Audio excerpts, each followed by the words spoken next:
"Now that the nuisance is gone, we can relax and have some fun," he whispered to his niece's ear. The nuisance he referred to was his daughter. I had to leave home suddenly for a business trip. I was anxious about being away from my daughter for several days, but John reassured me and saw me off, saying to go in peace. My daughter and John often spent time together, so I had no worries leaving her in his care. However, lately there was something odd about my daughter's behavior.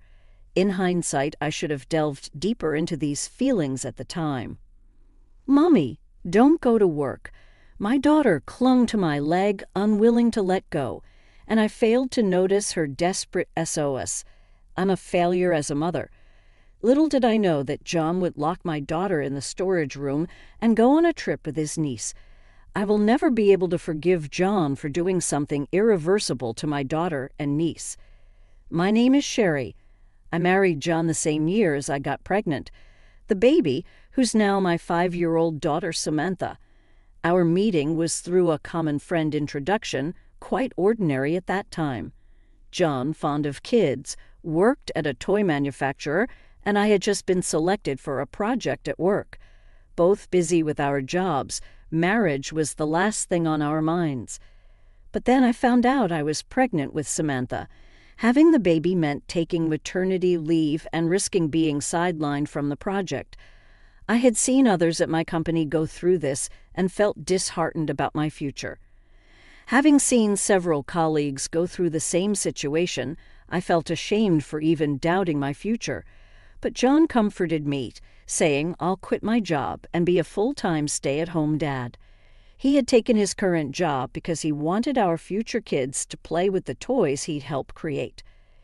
John had already been involved in the development of several products, some of which were already on the market. "I want you to fulfill my dream. Let's get married, Sherry." His words made me decide to have our daughter. I explained the situation to my company and returned to work 3 months after giving birth. Despite a slight gap, I managed to stay on the project, gaining valuable experience. Returning to work so soon after childbirth was tough, but thinking of John and Samantha waiting at home, I worked harder than ever. Now I'm leading a newly launched project. To spend time with Samantha, I try to leave work on time by working remotely at night during weekdays. Although weekends, work, and business trips are sometimes unavoidable, even in such times, my daughter didn't show a sad face and encouraged me with strong words. "Do well at work, Mom." Being a full-time stay-at-home dad was still a concept not fully understood by society. But as a family, we managed our roles well and lived happily. One day my sister-in-law came to talk about her divorce.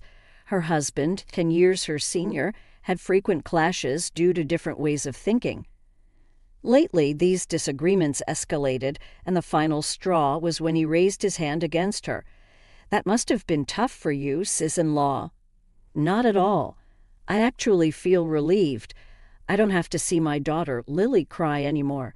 She has an 11-year-old daughter, Lily. When her ex-husband raised his hand against her, Lily witnessed it and started crying, which made him stop.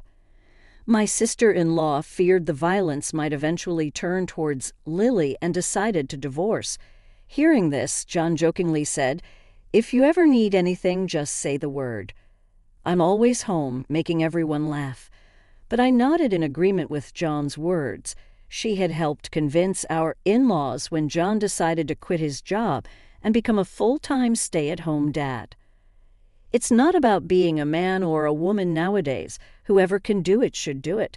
Without her words, we might not have had a good relationship with our in-laws.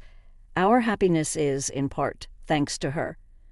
We're in this together. Feel free to rely on us anytime. Really, thank you. Actually, I've been thinking about moving to your neighborhood. Wouldn't it be a bother? Not at all. She had to leave the rental apartment she shared with her ex-husband. She considered going back to her in-laws' house an hour's drive away, but it would make her commute difficult, and Lily would have to change schools. Our house was within Lily's school district, so they fortunately found a vacant apartment nearby and decided to move in. John suggested, and we agreed to look after Lily after school until her mother finished work. My sister-in-law had been working part-time, but following her divorce, she started working as a full-time employee, with her working hours increasing. My sister-in-law was worried about her daughter Lily being home alone after school. Lily was already in 5th grade, and my sister-in-law was concerned she might be overprotective. But my husband John convinced her it's better to be cautious before something happens. At least while she's in elementary school, we should keep a close eye on her. John had always adored his niece, and she affectionately referred to him as Big Brother. I also convinced my sister-in-law that it would be good for her daughter to have my daughter as a playmate. So we agreed that her daughter would stay with us when my sister-in-law was at work. This marked the beginning of our new family life. Since we lived close by, my daughter and her cousin saw each other often. They quickly adapted to the new routine, and everything seemed to be off to a smooth start. But then my daughter suddenly began to resist being apart from me. She had been used to seeing me off to work since a very young age, so I thought she was comfortable with it. Was she feeling lonely, or was there some other anxiety? I was puzzled by this new behavior of hers. "Mommy's just going to work. I'll be back tonight." Despite my reassurances, my daughter clung to my leg, unwilling to let go. When I asked what's wrong, she just shook her head. "Lily will be here this evening, so you won't be lonely, right?" As I said this, my daughter gripped my leg even tighter. Each time I was at a loss. John gently coaxed her off me. "It's okay. Let Mommy go to work now. Let's wave goodbye to her." When John said this, my daughter would reluctantly wave goodbye to me. I wondered what was causing her to behave this way. Despite my concerns, my job kept me from spending as much time with her as I wanted. Even when I discussed it with John, he optimistically suggested, "Maybe something happened at preschool. Besides, Lily is here too. If there's something she can't talk to us about, she might be talking to Lily." "You think so? I hope that's the case. Don't worry. Look at this picture from today." He showed me a photo on his phone of Lily and my daughter. They were whispering to each other, covering their mouths as if sharing a secret. "See this?" I thought perhaps children find it easier to talk amongst themselves, and decided not to press my daughter for answers. Lily adored my daughter like a little sister, and I hoped my daughter's behavior was just a phase. I was nearing a point where my work would settle down, so I planned to take some leave and spend time with my daughter soon. I told myself that. Shortly thereafter, a business trip came in suddenly, and I had to be away from home for 5 days. Despite my concerns about my daughter, John's words, "Don't worry, go ahead," encouraged me. I packed my bags and left. 2 days later, Lily was visiting at the time, and I left the house with John, my daughter, and Lily seeing me off. I remember John and Lily smiling broadly, but I wondered about my daughter. And I had no idea at the time that something like that would happen. By the time I boarded Amtrak, things were unfolding at home that I had not expected. John had started preparing to leave. Seeing this, Lily asked anxiously, "Isn't Samantha coming with us?" Samantha is going to join her mom on the business trip as soon as her mom comes back from the office. They'll head out together, I see. Then Jan persuaded Lily with this story and instructed my daughter to look for something for Samantha. "There's something important of Mom's in the storage. Can you find it for her before she gets back?" Samantha believed him and headed to the storage room, looking for a non-existent small round piece of jewelry. Once Samantha was inside, Jan closed the door from the outside. Unaware of this, my daughter did not notice the door being shut. Sean muttered to himself, "The nuisance is gone. Now we can relax." He then took Lily's hand, who still looked uneasy, and they left for their trip. 4 days later, John returned from the trip in a great mood, casually chatting to a downcast Lily. The trip was so much fun, wasn't it? Right before opening the front door, John's eyes caught the storage shed in the corner of the yard, and he turned pale. It was then he remembered he had left his daughter behind. She must have come out by now. I didn't lock it after all. Lily, overhearing this, exclaimed in shock, "You left Samantha in there," and ran towards the shed, ignoring John's attempts to stop her. Lily called out my daughter's name as she approached the shed. What they saw next was an unidentifiable liquid seeping out from under the shed's door. "What is this?" "No way." Lily tried to open the shed door in a panic, but John stopped her. "Stop. Don't look, Lily." "What do you mean, don't look? Is Samantha in there?" My niece turned pale and blamed her husband. "Why did you leave her there? You said Samantha was going with Sherry on her business trip." Lily's cries of anguish echoed around us. John, while being blamed by Lily, trembled, saying, "What have I done?" It was then that I finally spoke up from behind him, "Where have you been?" My voice was so cold it sent chills down my own spine. I never knew I could feel anger intense enough to produce such a tone. My daughter, standing next to me, felt the same way.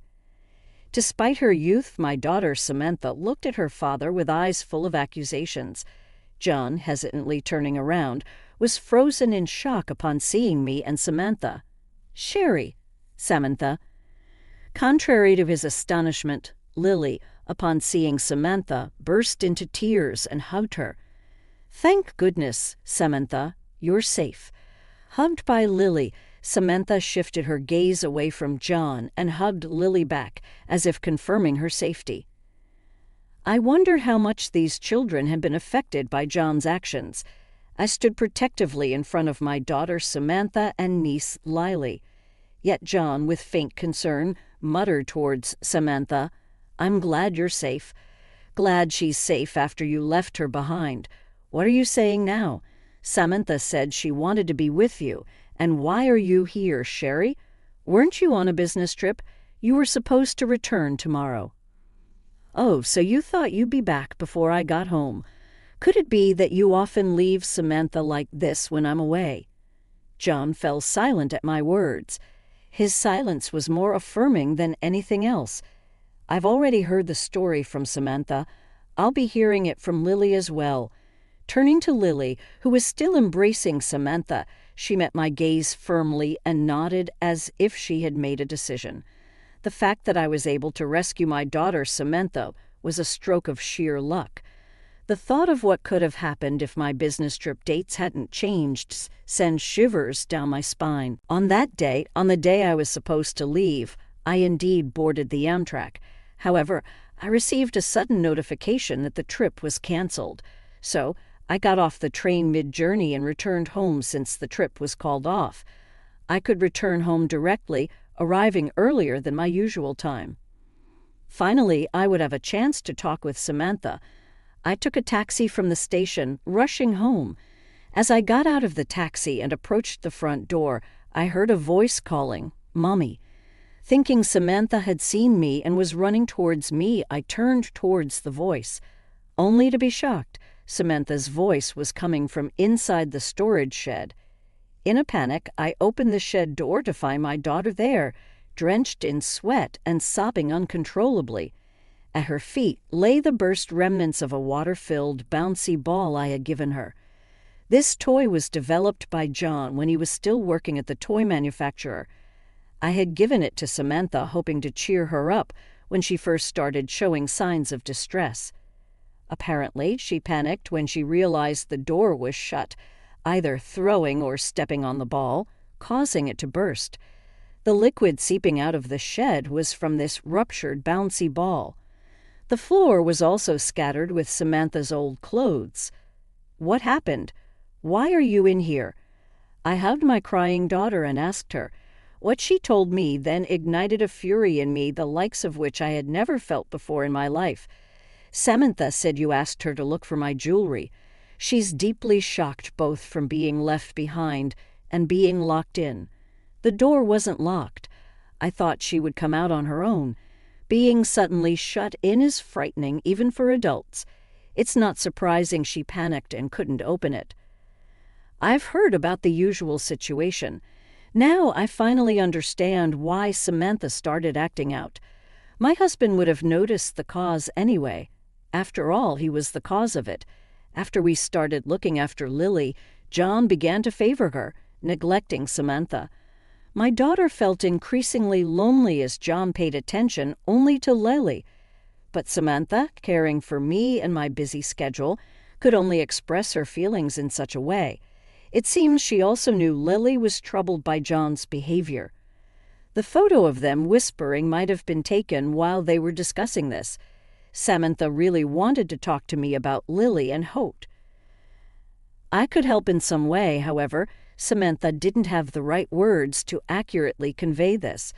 Unsure of how to express it to me, Samantha's words to me were hesitant, yet she cared deeply for Lily, despite feeling lonely herself. What a kind-hearted child she is. After hearing from Samantha, I immediately called Johan, but he didn't answer, no matter how many times I called. Usually he would call back right away, and it was unusual for him not to answer. Something was wrong. Believing this, I reached out to my sister-in-law. During this conversation, I learned a shocking fact. Jayan had told her he was going on a trip with Samantha and Lily. John had contacted my sister-in-law as soon as he found out about my business trip. Sherry is going on a long business trip. During that time, I thought of taking Samantha and Lily on a trip because Samantha might feel lonely. What do you think? My sister-in-law was also busy with work and felt guilty for not being able to spend much time with Lily. John lied that Samantha and Lily wanted to go to a theme park, and my sister-in-law agreed, thinking it would be good for Lily. Of course, I hadn't heard anything about this plan from John. Hearing this, I felt as if the blood had drained from my face. Could John have been planning to leave Samantha alone at home during this trip?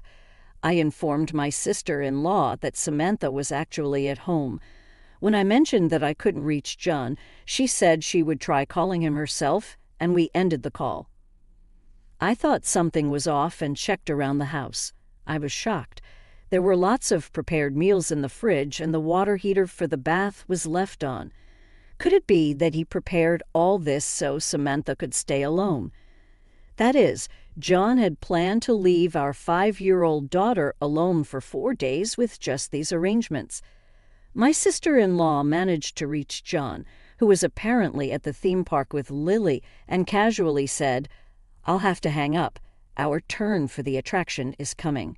She also received pictures of Lily alone at the park, confirming Lily's safety. Angry yet relieved about Lily's safety, my sister-in-law, and I decided to wait for Jian and Lily's return. Jian, perhaps as an alibi, had sent me a picture of Samantha and Lily, which must have been taken previously at our house. My sister-in-law received photos of Lily playing at the theme park. There was even a fake story of the two having fun together to pretend for it. And so John, believing he had fooled us, returned home in high spirits, having completely forgotten about the daughter he left behind. Why did my husband want to go on a trip with only his niece so desperately? Why John wanted to go on a trip only with Lily was beyond understanding. His affection for his niece was one thing, but his actions were abnormal. I wasn't the only one who thought so. Really, what were you thinking leaving your own daughter behind to go on a trip with your niece? That's abnormal, sis. Why are you here? I've heard everything from Sherry. My sister-in-law burst in, out of breath, likely having run here straight from work. Seeing her, Lily left Samantha and ran to her aunt. "Mom, Lily, I'm sorry." Then, for the first time, Lily told us everything about what my husband had done. As soon as we started looking after Lily, John began to pay attention only to her. According to what Samantha told me, it appeared so to Samantha, but in reality it was more distressing for Lily. John had an unusual obsession with taking photos of Lily. At first, Lily agreed to John's requests for photos, believing they were to be sent to her mother, and she smiled for the camera. However, over time, John's behavior began to escalate. He started making specific demands for poses, and Lily began to feel uncomfortable. But when Lily once refused and said no, John threatened her, saying he would tell her mother. making it seem like he was blaming Lily for not complying. "Lily is a naughty girl for not listening. Maybe I should tell your mom that we can't look after you anymore. She would surely be troubled then," manipulating Lily's desire not to upset her mom. John continued to take her pictures, and eventually he took her on a trip, just the two of them. I really didn't want to go on the trip. It was creepy when he held my hand. "Hey, Lily, that's not true, right? You used to be happy with me, asking me to pick you up." Hearing this, my sister-in-law yelled, "How old was she? You talking?" and hugged Lily tightly. Again, Lily, like Samantha, had been enduring John's behavior, not wanting to worry her aunt, and John had misunderstood this as Lily being fond of him. My sister-in-law tearfully apologized to Lily for not sensing the danger and agreeing to the trip so casually. She regretted her complacency for always having John look after Lily. "I'm sorry, Lily. If only I had been more careful." Lily shook her head in her mother's arms, said in a trembling voice that she never wanted to see John again. John began to panic pathetically at this. "Don't say that, Lily. I just wanted to show you affection. Stay away from Lily from now on." But then my sister-in-law demanded he delete the photos and snatched his phone from him. In his panicked state, however, upon seeing the photo folder, she was lost for words. There was an abnormal amount of photos of Lily saved. Lily's expressions in the photos seemed like forced smiles, but it was clear she was frightened. In retrospect, all the photos John sent never had Lily looking directly at the camera. John must have noticed the change in Lily's expressions, too. That's why John only sent photos where Lily's expressions weren't clear. Yet he let his desires run wild and took Lily away. Disgusting. I felt nauseated by John's abnormal behavior. My sister-in-law, holding the phone tightly, seemed frozen in place. We both shielded our daughters behind us, confronting John. There was no way I could forgive him for leaving Samantha behind, and I didn't want him near our daughters ever again. All feelings of affection had vanished in an instant. "It's not like that. Listen to me. I love Lily, and of course I love Samantha too." John continued to make excuses, only further frightening Samantha and Lily. I presented him with the divorce papers I had prepared during his trip, gathered our belongings, took Samantha, and left the house. I couldn't bear to share the same air with him for another moment. My sister-in-law and Lily followed us out. All that followed was my husband's sad screams afterward. I took my sister-in-law and Lily to their parents' house and informed them about John's behavior. When I mentioned leaving him with the divorce papers, my in-laws promised to handle everything from there. They assured us they would prevent John from approaching us again. Lily finally seemed to find some peace upon hearing their words. My sister-in-law and Lily decided to stay with my in-laws for the time being, planning to sort out work and school later. Though it likely meant Lily would have to change schools, we couldn't discount the possibility of John lurking around her school route. Samantha and I decided to return to my parents' home too. During John's trip, I had been managing work, household chores, and childcare alone. Thankfully, Samantha was a resilient child, and I felt confident that we could manage well on our own. Living without John, just the two of us, seemed entirely feasible. Those hellish 4 days indeed contributed to my newfound confidence. For a while, we'll live at my parents' house, grateful for their kindness, but I plan to move closer to my workplace before Samantha starts elementary school. We started our new lives, but John was still stuck in the past. Thanks to my in-laws, I was able to finalize the divorce from John without ever having to see him, but he continued to call afterward and even showed up at my parents' house. Despite being cut off by my in-laws from any contact with me, my daughter, and the residents of his parents' home, John pathetically tried to seek reconciliation. "I can't imagine a life without Cher and Samantha." His words only instilled fear in me. I asked my parents to contact the police, who came and took away John, screaming at our doorstep. He was served a restraining order by the police and finally seemed to understand he was alone. All this destruction was his doing, and it was too late for regrets. I wondered how GN, having been a stay-at-home dad, planned to live since then, but that was no longer my concern. Samantha had been down for a while after the incident, but she's finally starting to smile again. Though divorced from John, we still keep in touch with my sister-in-law and Lily, and their smiles are returning too. To overwrite the traumatic memories of the theme park with Lily, we are planning a trip there, just the four of us. I'm looking forward to creating many happy memories for Samantha and Lily.